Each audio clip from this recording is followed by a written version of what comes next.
What are some of your thoughts on how you kind of get started, or how you found a good way to know when to kind of draw that line and call a topic and not keep adding to it, or call a cluster good and move on from there would be kind of helpful.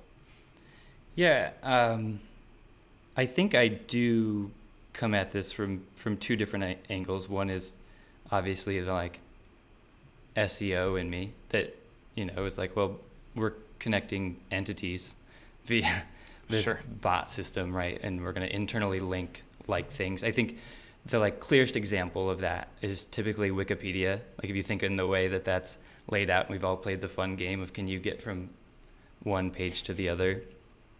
Yeah. The other really clear example, I think, of pillaring and clustering, to your point earlier, and helping define or visualize it, is e-commerce companies tend to do a really nice job of pillaring and clustering. If you think about the pillar being the category page and the cluster being all of the products related to. Mm-hmm. So that's really what you're doing. The other side of that I tend to use, which I don't think SEO and content marketing are necessarily very different. I think they have the same goal, and as Google gets better, those two words will likely become synonymous. Mm-hmm. Is almost a more intuitive storytelling arc type approach. Some people will call this, I think like Rand Fishkin might call it a series.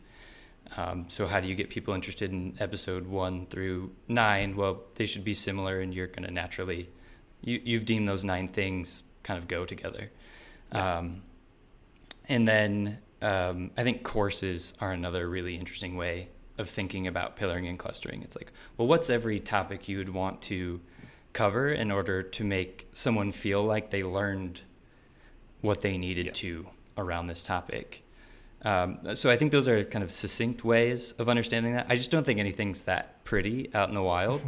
Yeah. And I think results can come in with more novel ideas than just doing that. So, for instance, I know I've run a strategy a number of times of thinking of,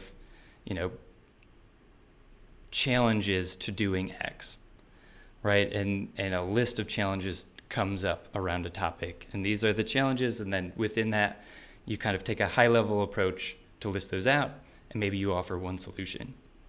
But then each of those challenges likely has a more complicated solution to it and needs more detail added. So each challenge could then become its own cluster piece. And you're finding a keyword that matches across each one. And that sort of relational aspect and the internal links you're going to use to connect all of those things are going to create the correct signals. Google's process is wildly complicated, and it knows how to relate all these pieces together. So you don't need to copy your competitors, exactly how they cover it and get it.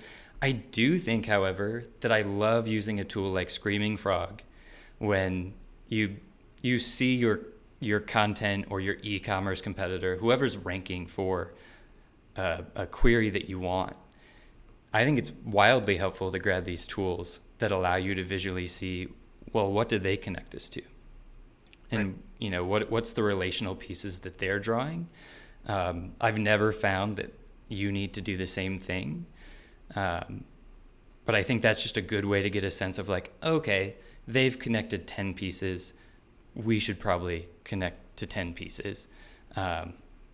Just as a general guide. Obviously, all these are a little bit of a generalization, but at some point you have to start making rules for recipes to help give the client the best chance